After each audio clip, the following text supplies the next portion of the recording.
and we should have better League of Legends going into Game 2. Okay. Does better mean faster? So I can't guarantee that.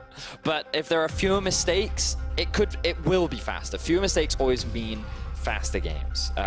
So we're jumping into picks and bans. Same bans from last game so far. Nothing seems to be changing up. I feel like the drafts from both sides weren't the end of the world, but here we're seeing a bit of a... Oh no, we did see the Morgana ban last time, and they banned the Kalista last time from Splyce. So Misfits will look to first pick the EULCS you would expect. Splyce then go for Varus, shockingly. Yeah, there's the EULCS locks. Maybe they go for Ornn again. As you said, there was nothing wrong with the picks. No. Just I really do think that the play was... Yeah, I think Splyce, So they definitely didn't need to force a lot. But after they got an early lead, we saw quite a few mistakes from them throwing away that early lead when they could have actually used that to reach the power spike sooner and maybe force a bit more of an advantage. But because they threw it away, they gave Misfits a huge early game advantage, and then Misfits did a great job of building it, but then they couldn't use it. So we end up in a very drawn-out game where Splyce ended up winning a couple late game team fights, a good Baron, and end of the game. Well, the minions won it for them. But so far, draft seems to be the same. Varus and you would imagine Ornn or Sejuani being locked in for Splyce. I'm like a prediction god. It's amazing that Is it Kai'Sa and Alistar again? Probably not. I don't know how much they respected the Tahm Kench from last game. It was definitely obnoxious. I'm what? I'm like 5 for 5 now, I think. No, you said probably not. I can't give you those two. All right, fair enough. You said it was But it's definitely Tahm Kench now. It has to be. Definitely Tahm Kench. I mean, Tahm Kench makes the most sense as well. You keep your AD carry safe in the lane. We saw how many times Mickey would engage, and then the Tahm Kench would eat Kobe and keep him safe. All right, so last time the bans... I don't think I should let you see now. I think you should just try and have to work it out from memory. I believe that junglers were banned, so Kindred was taken off the board, and the other one was Olaf. Yes, yes, yes. 2 big picks for Misfits, and then Misfits, I can't remember what they banned away. Do you mind reminding me? Bit of a change up here, though, for Splyce. They're going to get rid of the Aatrox. Last time, Misfits got rid of Ryze and LeBlanc. Ah, yes, the mid laners away from Niski. 2 big comfort picks for him as well. I definitely think you have to take those off the board. I like those bans a lot. Will we really see the... Oh, no, of course, because the Aatrox is going to be taken off the board, as you just highlighted. This will leave either the Kindred or the Olaf available, so Maxwell can go back to one of those. I love seeing him on the Kindred. I think he's a really good Kindred player, and that has actually been the champion that's left open. So it makes me wonder if Splyce have a potential answer ready. They do have the counter pick. But often they have given that counter pick over to Niski. Usually saved it for their mid laner, who did play very well on the Cassio last game as well. So wouldn't be surprised if they keep that mid lane counter pick. Cassio banned away. LeBlanc now available. Splyce looking for that jungle pick probably on this rotation. Sejuani is kind of what you would expect. A lot of hovers right now from Splyce. Just all of Xerxes' classic. All of his classics. Some of the stuff that he's brought out. And he is going to go for the Zac. All right, we are going to see change up. Love Zac as an engage tool. Was one of the OG Xerxes champions when he joined back in 2017. It was definitely something that was not meta, yet he kept forcing it into the meta. Yeah, I mean, he did that with a lot of champions. He didn't have the most success on it, but it was still something that he played a lot of. And then eventually it came into the meta, and wow, he suddenly became very scary on the champion. So no surprise, and ooh, the answer with the Poppy. I like this a lot from Maxwell. Really good against Dash champions. You would assume it's in the jungle, but it's not. I'm obviously wrong. It's Poppy top lane, Talia jungle, and then it's Urgot in the mid once again. So with the Cassio gone, perhaps they're saying now, what else have you got? Urgot's still a very safe blind. Yep. You can pick him into pretty much anything. It's not going to be the Zillion, that is just a classic kissing hover. There is still a possibility of flex. We have seen Talia mid lane a few times, even after she got changed. So I would be very surprised to see Senkix on I would as well. Ooh, but here we go. Get locked in for Niski. Give him an assassin, give one of your primary carries a way to snowball the game. So Akali's weakest point is the laning phase in the early game. You're going to really struggle against an Urgot. That is very common. Once you hit level 6, you don't really have kill threat on an Urgot because of how annoyingly tanky he is. And I feel like the Akali into a Kai'Sa can be really challenging because she has about as much mobility as you do. Maybe not quite as much, you just give me like 5 reasons why they shouldn't have picked Akali. Because I'm not a fan of the Akali draft. Also, you got to remember that Poppy, her shields, also works against a lot of the Akali dashes. I think the ultimate is a blink, which is the only exception. Pretty sure it's a dash. Oh, there you go. It's another dash. Yep. So Poppy can block all of them. The only champion that really needs to be scared is the Taliyah, because she is pretty slow in team fights. If Akali gets onto the backline, you can execute her very quickly, but I'm not sold on the Akali pick. I think it can work quite nicely off in a side lane when you kind of look at these side lane options. Misfits don't have the strongest side laners. They're much more geared towards team fighting. But yeah, we'll see. Definitely much more of a 1-3-1 style. Definitely team fight aspects associated with Splyce comp as well. Varus, Zac, Ornn, a lot of good engage, decent peel. Akali's still a very solid team fighter. But for Misfits, definitely much more of the 5v5. You can play 1-3-1 as well. Taliyah off on the side lane, Urgot on the other, with the semi-globals too. But definitely a lot of... I expect more fighting. Yeah, well, before we get on to the for that fighting, let's hear from Misfits coach, Moose. Thank you very much. Joined here by Hussein. Phase 1 of the draft, identical to game 1. Phase 2, huge changes with that surprise last pick, Akali. How do you like that last pick? I don't really care about Akali too much because we've actually had a lot of practice against it this week, so I'm ready to play against it. And I was confident in our draft last game, and I'm confident in this game as well. What specifically does your draft this time around of the Poppy and Taliyah have to do right to win the game and even the series? I think we just have to play smarter with waves and play smarter against them in terms of when they come mid and what to do. Otherwise, same old. All right, we'll find out if the boys can do it. Back to you guys at the caster desk. Thank you very much, Quickshot and Hussein Moose-V.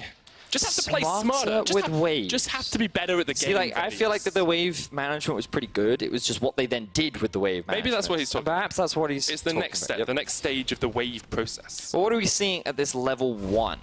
Just a bit of deep vision, wants to get information on where Xerxes is starting. Really important to remember about Zac jungle is he uses his own health to clear. Now, his clear speed isn't terrible. However, it's you get very low, and it's not the fastest. And someone like Taliyah can clear very quickly, and she's not known for invading, but when you have Urgot pushing in mid against an Akali, and how difficult it is for Akali to gain priority over the lane, we could see a Misfits mid-jungle invade, depending on how much they want to try and shut Xerxes down.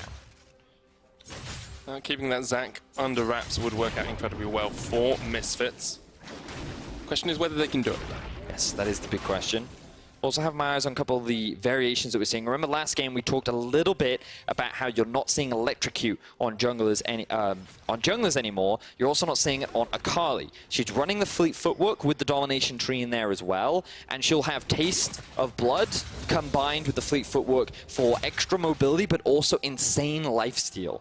She has a really weak laning phase, and some pros, but also I imagine talented Akali players have figured out that, hey, with the nerfs to damage, why don't we just go for sustain instead? That's where you get a lot of value from runes. So this makes a laning phase a lot easier, especially against a big lane bully like Urgot.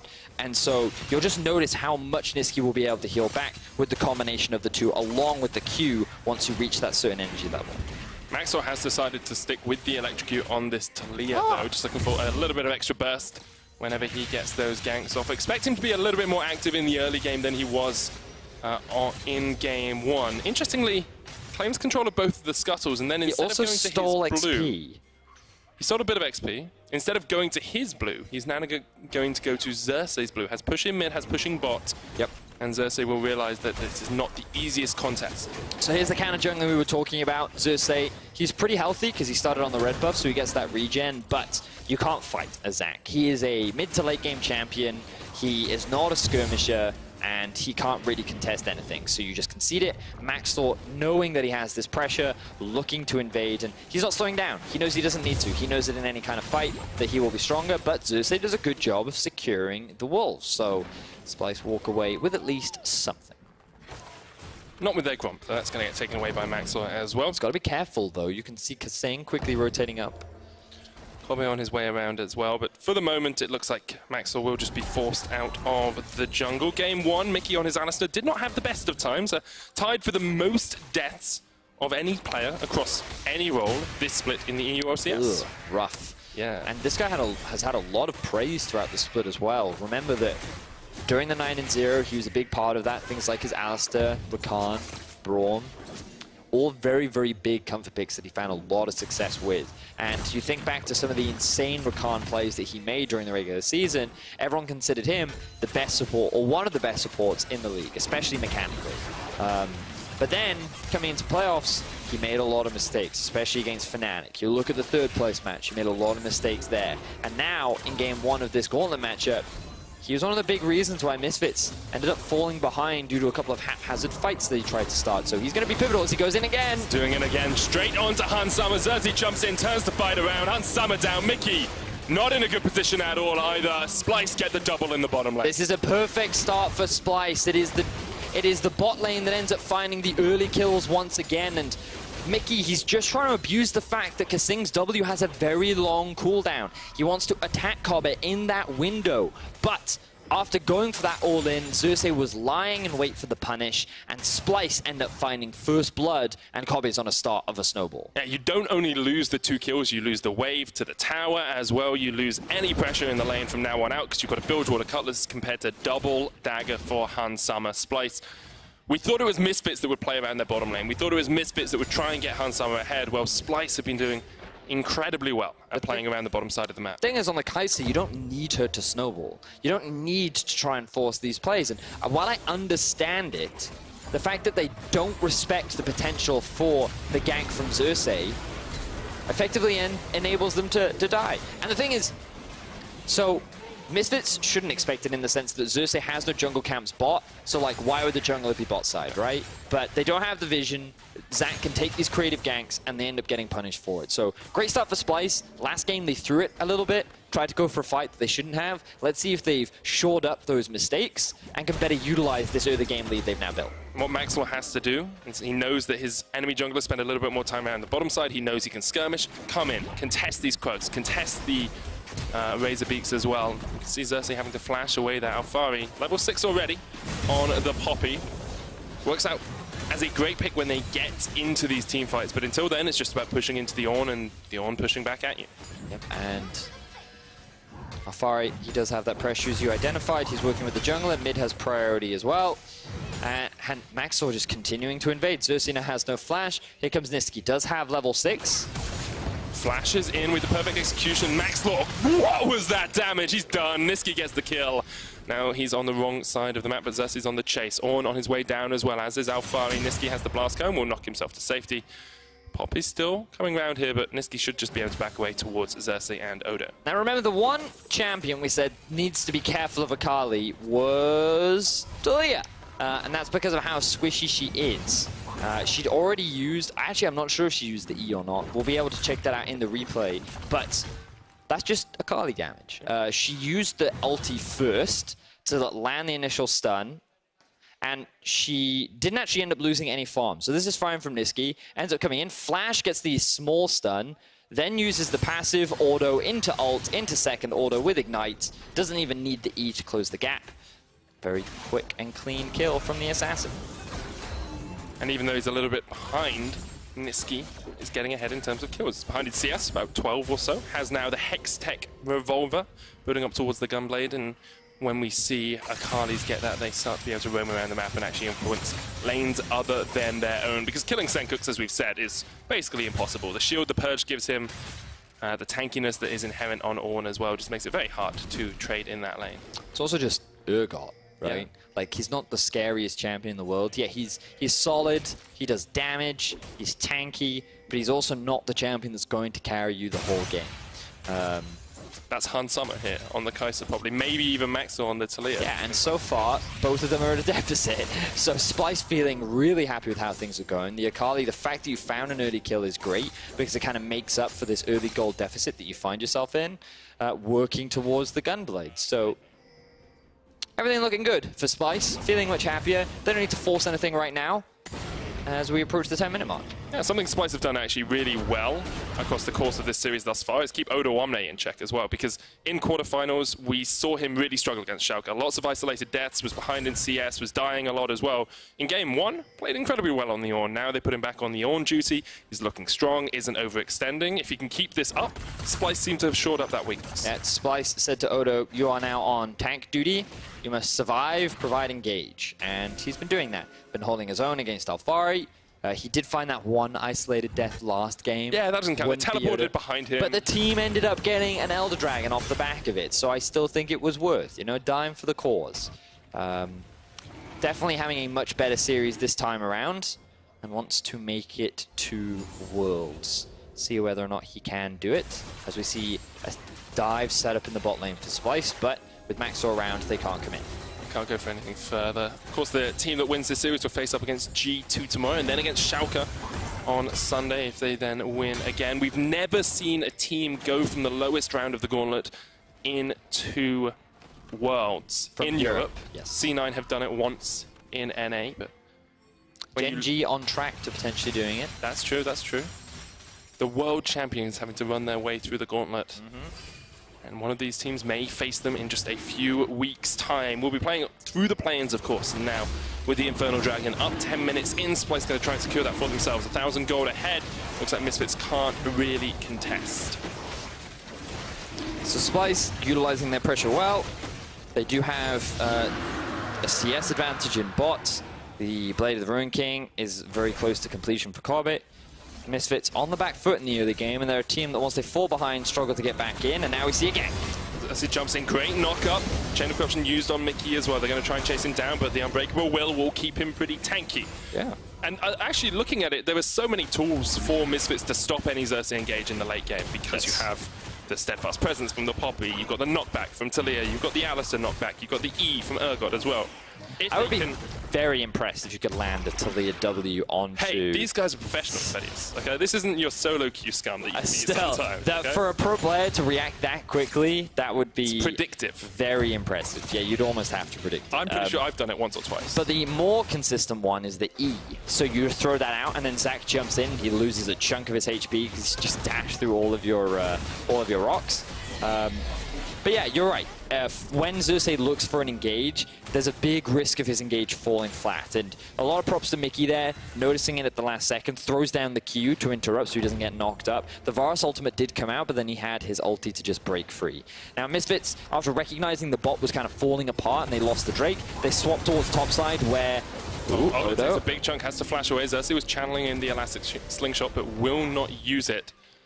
So not dying in the side lane. Yes, the good from Odo Omne, still able to survive, did cost him his flash, but Rift Herald was picked up for Misfits, so this is kind of the best case scenario for them, given the current state of the game. And I think it was smart, but Splyce very quick to react, not going to lose their tower. We've seen Misfits do that a few times, just getting away from a lane that they feel like they're losing, but Splyce don't really lose anything at all by coming back up towards this top side. They're still 1,000 gold ahead. They still have that Infernal in their back pocket. You've got an AD carry almost at the Blade of the Ruin King already. 20 CS up over Hans Summer. And they talked about it a little bit in the analyst desk. Kobe is this player that he's quietly, consistently good. Yes. And you can always rely on him to make these plays. Got 7 kills in the last game. Here is 1,000 gold ahead of Hans Summer, who is always the guy that we look at for Misfits and say he's one of their primary carries. So this is something Defition and I talk a lot about, which is carries versus consistency. I think Caps is a great example of someone who will carry you a game. Yeah. He is a little inconsistent, but he will carry you a game. Yeah. You give him a slight lead and he will run away with it. Doing it. Right? Kobe is the kind of player that you don't need to invest a huge amount of gold into him. Even if he falls behind or even if he gets ahead, he's just really good at doing what he's supposed to do. And that's why he's very solid and consistent. And those kind of players are really valuable, often in teams that have a lot of playmakers. Because if you have a team full of playmakers, then you have a risk. And that's kind of why Reckless fits very well into Caps, because he is that very solid, consistent AD carry down the bot lane. And you kind of compare that to Niski, who has evolved into a big carry for Splyce. He has been the one that's been making those plays over the last couple of splits. And it's nice to see his evolution and kind of his role on the team and how well he has been working with Xerxes to act as that playmaker, that carry. We only have to think back to that 2 versus 5 that he did at the 3rd place match with the Casio, the number of solo kills that he got as well. EC Wonder laying down some smack talk. Today is just a show match. Both these teams stand 0 chance against us. Well, judging from game 1, maybe. Neither team looked incredibly impressive in game 1, but game 2 has been a lot stronger from Splyce. Misfits do once again use that Rift Tower to get mid tower. Pretty much a Those are also really big words for a team. The last time we saw them, they got 3-0'd by Misfits. So a lot of confidence there from Wonder. I do like it. I like it a lot. But now Misfits heading down towards the bot. Can they get a kill on the board? Weavers will use Odoame not in a great position now. Hasn't got the flash either. Is going to get caught up here. And should be a pretty easy kill for Misfits. Maxwell gets it. First kill of the game for the That's blue another side team. Isolated death for Odoame. Yeah, I don't feel that one was really his fault. Maybe I mean, it definitely was. His fault. He had no vision control in River. He actually had a ward there. He saw them roaming down, and he didn't have flash. He should have just backed away. Instead, he died. Oh, Maxwell wins the smite war there as well between the two junglers. Misfits actually about 500 gold ahead coming up towards the 15-minute mark, so they will be slightly in the lead, but our eyes, I think my eyes are always going to go to Kobe and where he is in terms of game state at the moment. It's finished the play to the Ruined King, 30 CS up, 40 CS up, in a very strong spot. So, we just talked about this, man. Yeah, I know. Consistency versus carries. I know you have your eyes on Kobe, and that's great. He's a great player. He's definitely going to be a big damage dealer, and I definitely think that if Splyce is going to win, he's going to be a big part of it. But if you want to keep your eyes on anyone, Niski should be the player that you keep your eyes on. I'm going to keep my eyes on Niski. He's on an Akali. He's just completed his Gunblade. It's a good skin as well. Level 11 is a big power spike for the Akali because her ultimate cooldown is significantly reduced, which means that in a side lane, she can look to be a little bit more aggressive. And even though she's fallen behind during the early laning phase, the gold is actually very even between her and Senkux. So Kobe, I think, is in a great position. He's going to keep farming up. He's going to be definitely very relevant. He's going to be important. But the game changer is going to be how impactful this Akali pick is for Splyce. She's hard to play in team fights. We already talked about how there's so much on Misfits that can make her life difficult. And really, she needs to be in a position where she can threaten on a side lane if she's going to be impactful in this game. So Niski needs to be one of your big players to keep your eyes on. At the moment, my eyes are down towards this bottom lane as the second tower falls for Misfits. Odo played it a little bit safer, backed away here. We'll notice that Maxwell and Mickey are around in the jungle. Niski's going to jump onto Senkux, but really not that much damage yet. Here comes the Tahm Kench pistol Voyage used. Kobe's going to root up Senkux under the tower. Niski gets the kill. As you say, Vedius, eyes on Kobe and on Niski as well. As he jumps in, how far he gets the knockback, hits the call of the Forge Gods. He's going to jump away with the Let's Bounce. Look at the damage coming down from Niski. Mickey once again, the man overextended for Misfits, and he will fall as well. Splyce find the fight they needed in the mid lane. Love the play here from Niski and Splyce. They utilized the Tahm Kench ultimate to quickly turn a 1v1 into a 3v1, and the CC stacking enabled Niski to get a kill. He then picked up another one after Misfits tried to force a 4 versus 5. Alfari committed to the TP, and now we have the TP flank coming in from Senkux. He has respawned. Fire Drake has been started. Still going to be a 4v5. Senkux doesn't even have a lot of damage here, but he's in the midst of them all. Niski's still alive. Oh, down. Look at the damage coming out. And now it's all on Xerxes and Kobe to try and carry through this fight. Kobe won't even take down one. A triple kill for Maxwell. That's a big fight win for Misfits, and they're able to get back into the game. Definitely what they needed to make happen, and it was all off the back of a beautiful TP flanking from Senkux with a great Talia wall from Maxlaw. Splyce, they suffered in that situation. They overcommitted, thinking that they could go for the Infernal Drake, but the TPs were what they were not expecting, and they didn't respect it. They end up dying. 2,000 gold lead now for Misfits. Coming back into this game, Maxlaw has got himself a Medjai's Soul Stealer. 9 stacks on that. Maxlaw. Just like, guys, I'm ahead. We said eyes on Niski, I'm saying eyes on Maxlaw. So, the fight happens. You can see 2 are dead. Really bad fight from Misfits. They didn't need to force it. Splyce really happy, and I love the way in which they utilize the Tahm Kench ultimate. But then they start off the Infernal. They don't have vision in their own half of the jungle, and then look at this Talia wall from Maxlaw just as Senkux arrives. They cut off the escape route. They funnel them all into this choke point. The AoE damage from Han Sama, Maxlaw, and Senkux all combines to get you a couple of kills. Xerxes rejoins, but he isn't really able to do much outside of get the kill onto Senkux. So Misfits, and credit to Kobe, he tried his very best. We talked about how he will be a big damage dealer. He came close to taking it down Alfari, but in the end, it wasn't quite enough, and Misfits end up winning the fight. They now have a 2,000 gold lead over Splyce. Pretty good spot, but Niski's going to jump straight onto Hansama. He flashes across the wall. Kassin coming in from the bottom side here as well. Has to flash from Mickey it was 2 flashes for 1. Interesting at the end of the day. that Nisqy used his flash on that. I suppose he did get flash out from Hansama as well. Means you can't dodge it, right? You flash, you get the micro stun. True. But no flash on Akali is always dangerous. You do have the Gunblade. Ooh, he's going for Morello second. That's always a bit of a risk, just because it will give you more damage, but it significantly reduces your survivability. Often you'll see many Akalis go for Zhonya second and then the Morello afterwards. But Nisqy saying, you know what, I'm already ahead, I want more damage. We have enough tanky frontline, I don't need the Zhonyas for survivability. And is perhaps relying a little bit on Kasing to provide that safety net. And how many times have we seen Misfits fall into a bad situation, then actually be able to come back and kind of turn around our expectations? It goes all the way back to last year. You know, they beat Fnatic, they beat Splyce, they almost beat SKT. As an organization, they are a team that we always underestimate and then have to change our thoughts about. So the thing is, that was last year's narrative. That's true. But this year, expectations were kind of low, because many people didn't think that Senkux and Mickey were actually an upgrade.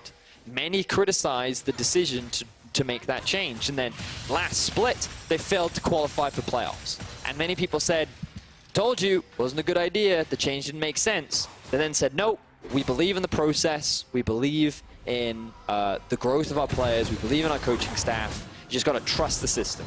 And then coming into this split, 9-0. And we're like, okay, we trust the system. 100% all right. trust in that system. And then it all went downhill. They went 2-7 in the second half of the split. Just when people started to believe, just when people thought that 18-0 would come about, that was when they faltered. And then in playoffs, many people said, G2's going to smash them. They looked awful, 2-7, and then they defeat expectations. It's almost like this team is built upon the amount of belief that they have in them. Katie, if you believe too much, they'll lose. Yeah, they falter. That's the way it works. Yeah, so... but Katie did win. They did win. So maybe Misfits can win. Maybe, but things still are not in a great position for them overall. They still have 3 games that they have to win against Splyce.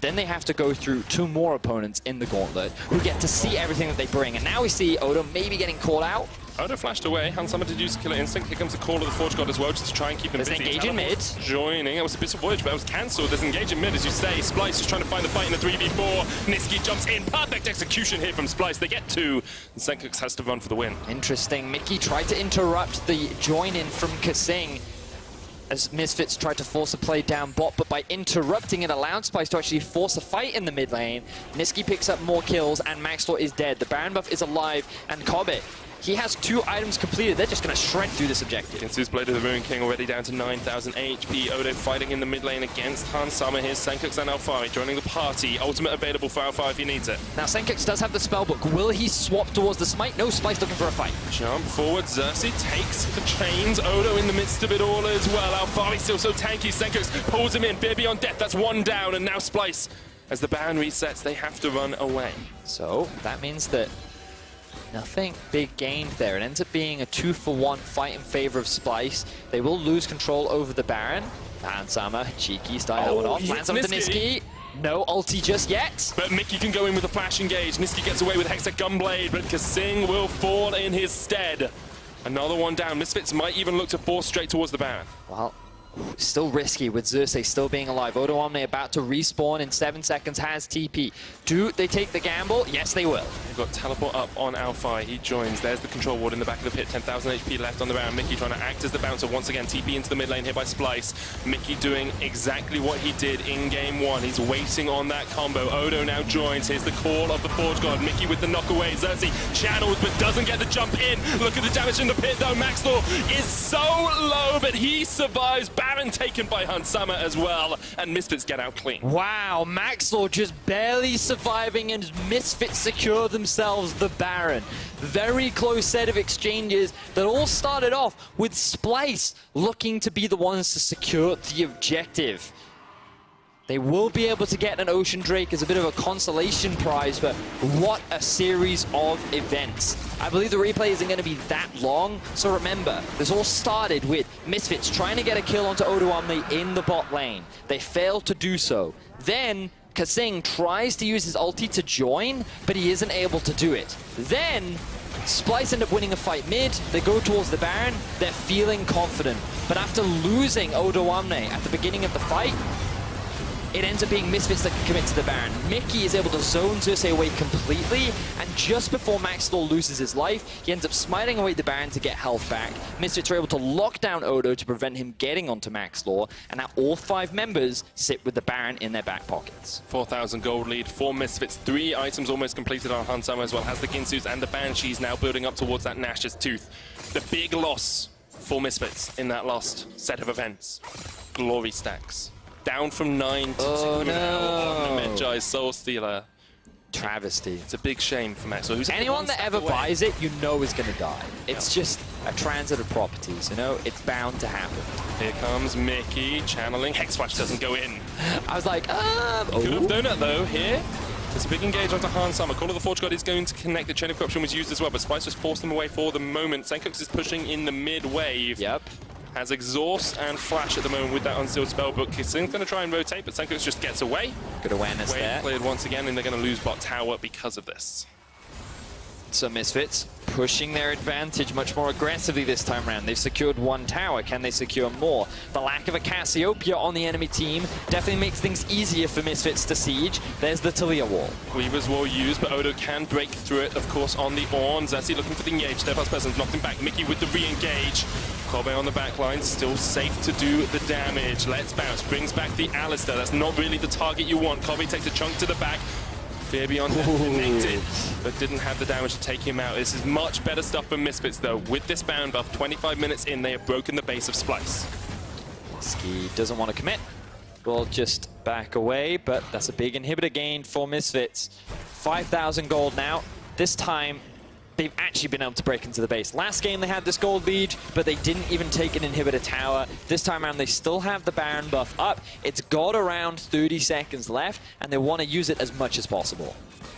Pushing for the mid-tier 2. It's already chunked out pretty heavily here by Senkux earlier on, so that's going to fall as well. Good stuff here from Misfits. 7,000 gold ahead, 26 minutes in. When we came through pick and ban, we wondered, would Misfits be able to, with the same draft, play a quicker game? Well, that's exactly what they've done here. They've actually, with that first Baron, been able to shut out Splyce from this matchup. And a lot of this gold difference actually sits on the jungle and top laner for Misfits. Alfari has been able to build up a huge gold lead over Odoamne, and Maxlor, due to so much counter jungle presence and farming, is level 15, 3 levels above Xerxes again, and has been able to pick up a bunch of kills. So those two have been huge contributors in this game, kind of moving the focus away from the bot lane, who's often been the biggest talking point whenever you look at Misfits and how they win games. Much better Baron power play there for Misfits, as you say. Just trying to get other carries on this team. We used to talk about Misfits as the single carry team. It was only Power of Evil who would step up to the plate. Then Hansama joined him, and now Misfits kind of having to move away from having Hansama as their primary carry in every game. Yep, he has been playing this Kai'Sa much more of the scaling pick. You can see that Kobe, definitely no slouch. He's been utilizing the gold that was invested into him. Niski, kind of expected to be low damage because he has just been assassinating single targets. So he's been more of the cleanup crew and just finding single picks. Akali not really known for throwing out huge amounts of damage, but now that you're behind, you can't really threaten a side lane. You can't really offer much in these teamfights. Maxwell, he's level 16. Almost, well, he's Flame Horizoned his opposing jungler as well. 100 CS ahead. Chain of Corruption used on Alfari underneath the tower. Here comes Xerxes with the engage. Steadfast Presence goes down. Let's bounce. Brings back the carry, and the Call of the Forge God is going to connect on the backline. Niski trying to do what he can, but he's jumped on straight away. Manages to survive, but he gets pulled right back into the jaws of the beast. Senkux takes him down, and now Misfits can look to push in with this next wave. So 1-for-1 there. Alfari drops an exchange, one of the biggest damage dealers on the side of Splyce. Corbett is still alive though, but look at how he gets chunked out. They can't defend this tower. Misfits are breaking another inhibitor tower. Inhib already down in that bot lane. Going to fall up here towards the top side as well. Misfits much more proactive, much more willing to press that go button. It's worked out so well for them. 8,000 gold ahead, 28 minutes into this game. They're going to reset, look towards that Baron in a minute and a half. And remember, all of this came off the back of what was a bit of a crazy Baron play. Like both teams trading kills across the board, but it was Misfits that ended up securing it. And off the back of that single objective, 28.5 minutes into the game, they're now 7,000 gold ahead. This was the fight that just happened. We can see that a bit of poke mainly comes out. Maxwell tries to zone the rest of Splyce away. And keep your eyes on the positioning of Nisqy as he follows up onto Xerxes. The engage gets interrupted, but Nisqy, he's just waiting for a target to dive on top of. He sees Alphari at the beginning, Mickey goes on top of him, and then the stealth comes out. But the ulti from Senkux lands before he's able to jump away, thanks to the setup that came out from Mickey, which meant that Nisqy just wasn't able to impact the fight the way he wanted, as Misfits was just so aware of his position. And those chains will follow you all the way. And as you can see, doesn't matter how much damage your AD carry is doing, it matters if you're getting the kills. And that's what's working out for Misfits. Pushing in this mid lane now, it's a big wave top, big wave bot. They're just waiting for those waves to get in. We've seen Xerxes often denied by Misfits from that engage. Hasn't really had the pressure we would have liked to see from him on this sack. Not quite yet. But it has been a tough game for him. He fell really far behind in the early game. He did find a couple of successful ganks, but outside of that, he hasn't been able to start any of these big team fights. Here we go, though, Ornalt. Xerxes jumps in behind them all. Let's bounce use, brings back Hansama. Just needs one more auto. He's done. That is exactly what you wanted, your Splyce. And now they can look for the fight. Kasing eats up Alphari down towards the bottom side. He goes down. It's a double for Kobe. They're going to keep chasing forward here. Tom Kench in behind them all. Is that where you want your AD carry to be? They say yes for the moment. Kasing once again keeping his AD carry alive. That's the shutdown for Kobe. He gets himself a triple. And it's a great fight for Splyce. But look, the Baron is alive. Splyce, they found a huge team fight win in the mid lane. Misfits end up making a crucial mistake, and Splyce, this could have been exactly what they needed to get back into this game. Maxwell will get himself an Ocean Drake, highest level in the game, level 17, but that did not help out his team in the last fight. Splyce keep their Nexus towers alive. They saw what minions could do in game one, and now with the Baron, only 2,000 gold behind, cresting that 30-minute mark, with well and truly in the late game. Whew, still a close game. Misfits, the game was all but done and dusted, but a single good engage from Xerxes could well have turned the game around. So keep your eyes on Hansama. The Banshees gets popped there. This means the Ornalt comes in, and there's no protection from Alphari, which means that the knockup comes up onto Hansama. He gets pulled back in from Xerxes. The knockback misses from Alphari, which means that Kobe is still relevant in the fight. And with the Kai'Sa gone, and the front line disappearing from Alphari, the chase from Splyce becomes easy. Great stuff from Splyce. That replay was brought to you by Ace the Predator as Senkux goes down in the end. I thought for a moment when the Abyssal Voyage came in that Kobe and Kasing maybe had overstepped, because you were stepping straight into Maxwell and Senkux. But no damage from Hansama in the fight, minimal damage from Senkux and Maxwell as well. And once again, Kobe consistently putting out those damage numbers. And it's these team fights coming out from Splyce, a lot of it off the back off of Kobe. This guy, he's consistently consistent, as we see a bit of an engage coming out from Splyce. Not quite the same setup as they had last time. Xerxes couldn't get onto the back line. Alphari now better peeling for his AD carry, but the difference in the carries is phenomenal. Level 16 for Kobe right now. He has finished his 4th item in the Infinity Edge. And here we go, Misfits looking for another engage. Teleport was burned by Senkux in that last fight, cancelled it, so it's about half cooldown, but he is now joined up with his team. Inhib will respawn relatively soon in that top side as well. This bottom lane is back. Only 2,000 gold between the two teams now. Splyce have really fought their way back into this one. Even 8 towers to 2 down. If they can find a good fight and start to take down some of those structures, they will skyrocket their gold lead. I never even noticed the farm. Look at how far ahead Kobe is of his counterpart. Hansama, outside of lane bully champions, we haven't really seen him pop off. Now that he's on the Kai'Sa, more of the scaling pick, he's struggled to have an impact so far in this series, whereas Kobe has shown to be a consistent damage output and will be a big reason as to why Splyce will win if they're able to turn this one around. Akali is in the top lane. Misfits, even with the enemy in control of the Baron, want to keep up pressure. Keep your eyes on the back line. Xerxes jumps in, stop with the Sevar's presence, but he's going to bring back 3 members of Misfits. Mickey knocks away Kobe. It's a key carry damage dealer in the fight. Mickey's going to go down. Xerxes still alive here. Odo Omne eaten up by Kasing, looking for the chase. Nisqy jumps in, micro stun on Hansama. He gets the perfect execution on 2. A double kill for the Akali, and now now. Misfits are running for the hills, but you're running straight into the gaping jaw of Kasing. Alfari will fall, devoured up by the Tankeng, spat out into the midst of Splyce, and what a superb moment for Splyce.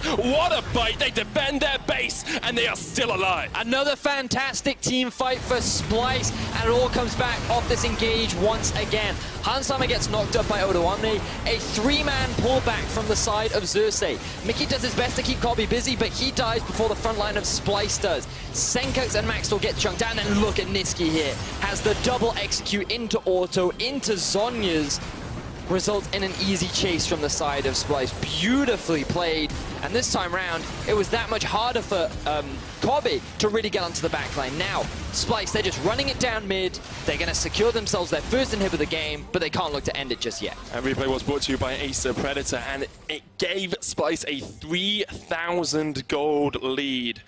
Actually starting to get back into this game. They get down that mid inhib. Teleport used here. Look at Mickey, he's going to get the flank onto Kasing. Here comes Maxwell as well with the Weaver's Wall. Teleport coming in. Kasing jumps across. Alfari on that backline. Chain of Corruption's going to keep him stopped for the moment. Kasing's going to die. And maybe Misfits have found a moment here. Maybe that pick is enough for them to push forward and get some of these inhibitors. But Splyce just keep playing these late game fights so beautifully. They're now 18-10 in the kill score. Even though they have a numbers advantage, it still doesn't feel like that the fight or the game is decided. Misfits once again grouping in the bot lane. Ornn ulti up, Xerxes ulti up, Niski ulti up. Splyce will lose the inhibitor. So I built that up a little too much. Splyce just forced to play on the defensive. Elder Dragon spawning in about a minute's time. Kasing will be alive. His flash is unavailable for the time being. But whew, this game looked done and dusted. We thought that Misfits were just going to end it. But two huge team fights from Splyce. 9-1-7 Kobe. And there becomes a point where you can say he's a consistent AD carry, but he's gone 7-2-4 with 40% damage percentage, and now he's 9-1-7 in game 2. I call that carrying. Well, I mean, carrying through being consistent. I mean, but he's still carrying. Yeah, sure. Again, the dude is doing his job, and he's doing it excellently. You can't deny his impact. But when you look at the fight, it was Odo and Xerxes who made the big plays, right? And it was just Kobe who came in and did his job. And that's what I give him so much praise for. I think he's excellent as an AD carry. But I'm not expecting him to make that flash play or that clutch. Flash forward. Yeah, he's not going to be the guy that gets that crucial outplay that suddenly wins you the game. That doesn't take anything away from him. And he's still a very, very good AD carry that could be a big contributor in getting Splyce back into this game. Hansama used Killer Instinct there to chase onto Xerxes. Kasing knocked back with the seismic shove, and now he's not in a good situation at all. Odoamne is going to call of the Forge God here. The hammer, keeper's verdict from Alfari, knocks away Odo. Xerxes jumps in towards the backline, lets bounce, brings back one. It's only Mickey, it's the tank. Kasing has to gobble up at Kobe to keep him alive for the moment. Xerxes flashes away, Niski still flanking. You can see that donut ring of stealth where he can just dodge around. But the fight is happening in mid, which means that Misfits can continue to clear these super minions away while a big minion wave is building up in bot that Splyce have to deal with. A lot of ultimates were used in that last exchange. Misfits do have priority over the Baron, though. No one ends up dying. Still a very close game as we approach the 38-minute mark. Elder Dragon taken for Misfits this time. 37 minutes in, basically 200 to 300 gold between these two teams. Nothing at all. 6 items complete on your AD carry. 4 items already on Niski as well. And you look at it and you're just wondering how the next team fight is going to go, because it always feels like a single misstep from either of these teams just gives the other team the game. I mean, the thing is, because Splyce were in such a huge disadvantage prior to those two fights, they couldn't really gain a huge amount off the map. They did get that mid in here, but the game state is still relatively even, and that was how big the lead that Misfits had built, that they could afford to make those mistakes. But as you rightly said, it's now reached a point where you make another big mistake like that, and the game could be over. The base is in tatters from the side of Splyce. Splyce, if they can just keep enough members alive, could just run straight down mid and end the game. A lot of it will be decided on this Baron as Odo. Hansama jumps in onto Odo. Odo caught out once again by himself, needs to get away. Will be alive for the moment as Kasing gobbles him up with the Devour. There's the Weaver's Wall used as well, but Kobe is on the other side of this, can get a lot of damage down. He's knocked away with the hammer down. Keeper's Verdict's going to keep him out of the fight for the moment. Splyce still surviving. Mickey jumps in once again. There's the damage. Niski down, Odo down as well. It's all on Kobe. has to flash away from the Praise Seeker. Kasing gets one, Mickey down as well.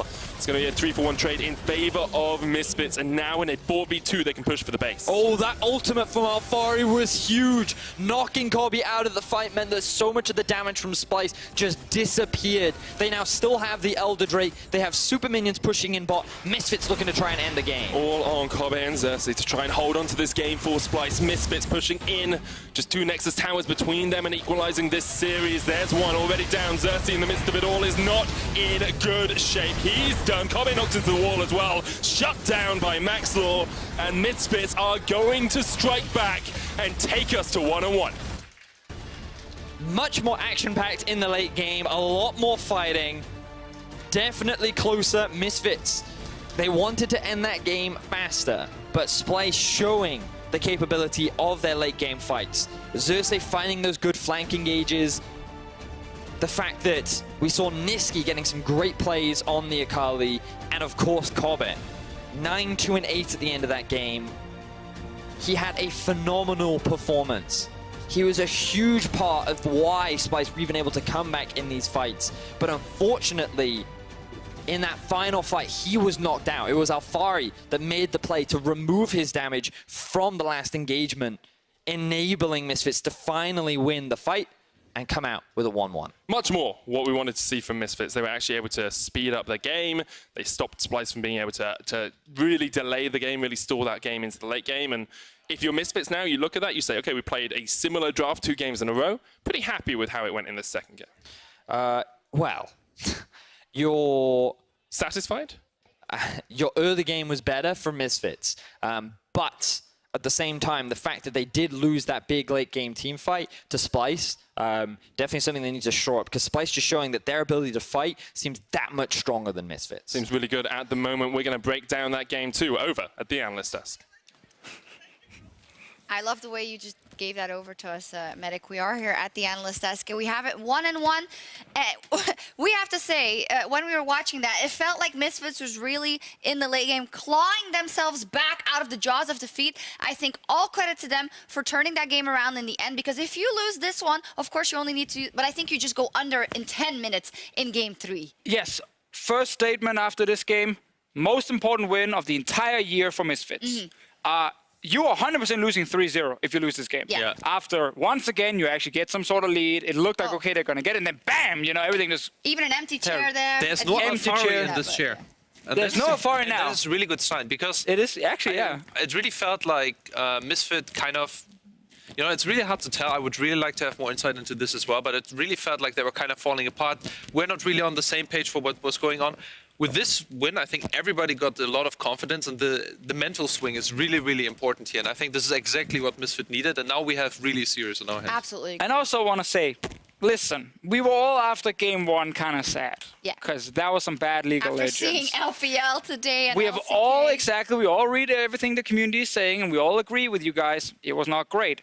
I don't want that to continue, or that idea that every game will then be as bad as game 1, because I think this game 2, we had less mechanical issues, for sure. We had a lot more action as well. Yeah. And I'm glad to see a change, not calling it perfect yet, but I think there was a big difference between game 1 and 2, and I want to see more of the game 2 trends going forward. I agree. When we went into game 2, I asked you guys what should Misfits do. Sheepy, you said I want them to be a bit more proactive. Unfortunately for them, it was Splyce, once again, that in the early game reigned supreme at the very beginning. Yeah, and he didn't say proactive how. It could be feed more, and that's what they tried to do in the bottom lane, where... They're just misunderstanding what I'm saying.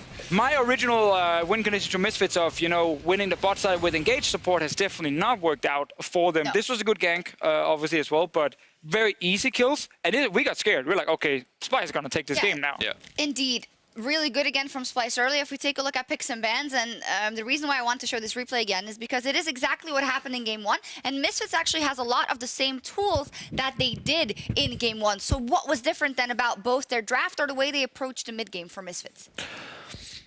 It's really hard to say. So you're looking at the fish show.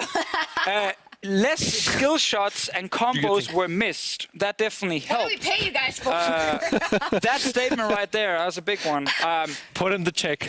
I mean, so I think with Misfits generally, again, and I said this after the first game, I was like, you can actually pick the exact same draft. Yeah. And you just got, like, your execution was so bad in the first game, you must trust in your players that they can do it better for game 2. And we did see some changes. I'm still not on the Mickey hype train yet for this series. But I think they actually, in the mid game at least, managed to do better in certain fights. And we thought it was then over. Obviously, Splyce then ended up having some really good team fights, but that's also what they draft for with this comp. Also, I want to just highlight that Maxlor has been playing really, really good in both of these games. Game before, he was 130 CS up. Really good jungle pathing overall, got the Scuttle Crabs really, really easily. In game 2 now, he was 3 levels up, I think. So he's been really, really putting the team on his back and has been very, very consistent. I think if Misfit is needing something right now, is like a strong personality to stand behind, so that they're all on the same page and know that they can win this game. I think you are right in that if they have Maxlor performing and if he can kind of make the rest of the team feel that as well, which I think is maybe what happened in this game, then they're in a better place. So let's take a look at some of those mid-game team fights, because as said, good setup for Misfits, good performance by Maxlor, and it starts showing in these moments. Yeah, because it's actually after, you know, it looked almost lost because Splyce has been picking up quite a lot of kills, but this fight specifically was so huge. Split the team, great engage on the 3. Cobby doesn't have any damage yet, so he can't really kill anyone in the fight, at least not on the front liners early enough, but once he gets the full stacks, he's trying. Sadly, his entire team has already died, so he goes down. This was like the big turnaround, because they just lost a member in the mid lane before this, where we were kind of being like, what kind of engage is this? And that was really, really hype, because the way that Sandcox goes in with Urgot, like, I personally don't follow Urgot too much. He's really, really popular over, you know, in other regions. In Brazil, he was picked, like, before it was good. I love how of all of those things you picked Brazil. I love Brazil. Early on, it was because our assistant was coming over, coach, and he was telling me about Urgot, who's like first pick and ban in Brazil, and I'm like, okay, that sounds good. And now then it's actually LCK and LPL doing it, and now it's great. So I was really hyped for when he was going on the backline and he was splitting everybody up and everything just explodes. You know, this is the Urgot highlight plays that I want to see. And a good pick for Sandcox, which is also something that we wanted to see. I wanted Sandcox to be a little bit more proactive. After game 1, I was really doubting this pick because he went like full tank after Black Cleaver. And I see a lot of people do that too. Yeah, I think it's the correct way to build, but it just didn't have this amount of impact where you can justify it to be like an early first rotation pick, right? And now with this game, he's showing that he can be really, really aggressive. It is working for him and for Misfits. After that Dragon fight, it turns much better for Misfits, and Misfits keep it going. We're going to take a look at the Baron fight next, which unlike game 1 where Ornn ended up taking it, this does become relatively close, I have to say. Relatively or very close. Maxlor secures it. Yeah, I feel like almost every fight in this series is like super close. Sandcox actually again managed to get the best out of what looked like a really rough situation. Yeah. But Splyce then, the classic, let's run back and recall on our turret. Let's just recall a little bit closer to the enemy team, because then why not? They might get us. Let's ignore Smites. Game 1 also had a bit of an issue there. But to be fair, even the best teams in the world can fail Smite. It was an early spike, knowing that Kai'Sa was going to pick it up. That's really nice. The 25 gold, really good to feel. Now let's actually look at this, because it seemed like for Misfits that it was all done and dusted, but I have to commend Xerxes for his engages with Zac. We know he can do this, but he rarely ever does it with Zac. And Cobby, who just cleans up like a pro. I mean, this is why Splyce draft the way they draft. It's not to win the early game. They know with Zac they don't have a strong early game jungler. They're okay letting Varus scale to the late game because Cobby can sit and get a bunch of autos off. So this is where that comp starts shining. And they made it really hard for Misfits, but I also think in that fight, like, you know, the Poppy ulti completely misses, doesn't even force a flash. Like, that's obviously a problem. But Zac and the late game setup from Splyce made it really hard for Misfits to finish. And this is why I think it is so important what you brought up at the beginning. This is the kind of moment that Misfits, when this happens, if you roll over and die there, it is completely over. You can pack your bags. Yep. You're done for the year. But they do turn it around. We're going to take a look at the ending team fight in the end. And that is what gives me hope that the series is going to become better as it goes on. Yeah, and I think both teams are really picking up momentum here from, you know, now especially Misfit after this victory, which was super, super necessary for them. I'm really looking forward. I think that it has been better from game 1 to game 2, and now game 3 should be even better. Udwamne hitting those important all-no ultimates as well now. Overall, I think here the biggest problem is that Cobby was not auto-attacking once in this entire team fight. Yeah. And was just knocked out by Poppy, man. And I think this is #1 thing that Splyce needs to realize. The reason they are playing like they do, they pick the Tahm-Kench, they pick the heavy CC. Mid lane is a tank, right? That their 2 carries are Maxlor and Cobby, and they need to definitely play around those 2 to win the next game. I also will say, point. I think the Klepto Swain wasn't really a fan. I think the Poppy is a lot easier for him to play with. The ulti landing on Copy here in the last fight was huge, as you guys can see in the goal graph. Like, we're starting to see more and more Splyce wins coming in towards the late game, and it looked like a 2-0 Splyce at that point. It did. But winning that last team fight, again, is so important. How much does that swing things from you guys? You know, you're analysts, so you talk all about, you know, what you can statistically say, but feelings-wise, it does feel like Splyce has just a better head in the game at this point in time, because this was all their game. You know, they win the early game, they win those late game team fights that they want, but it is keeling over. What is the thoughts there? For me, I think Splyce are the favorites to win the series. A lot of it comes down to when both teams are not maybe playing at the absolute top level right now, playing the more defensive comp is typically easier than the very proactive comp that wants to try and make big plays, especially if some of your playmakers like Mickey's not, you know, doing super well in the series just yet. So I think Splyce, and I thought they were going to win this game as well. Like, I'm going to give it to them 3-1. But Misfits next game can prove me wrong. Yeah, and you know what we always say behind the scenes is, you know, stage games are slower, and I hate the sentence because there should be no difference between stage and your home practice, right? But it's really that you're second-guessing yourself so much. So I really echo the sentiment that you should play the more standard comps that are easier to execute in the mid game, and I think Splyce has the better edge on there. I think Cobby is performing really, really well. And for Misfits, I'm lacking the person that really steps up and carries the game. Usually it's Summer, but I think he's not playing absolutely on point so far. So if Misfits is going to take it, it will be over Maxlow and Handsome. Definitely Maxlow. And if it's going to over Splyce, I think Cobby has a great match, and just you know, keep playing around him, and they should win. Those are the guys we are looking at. Such an important series, do or die for both teams tonight if they want to make it to Worlds. Find out who takes the lead when we return.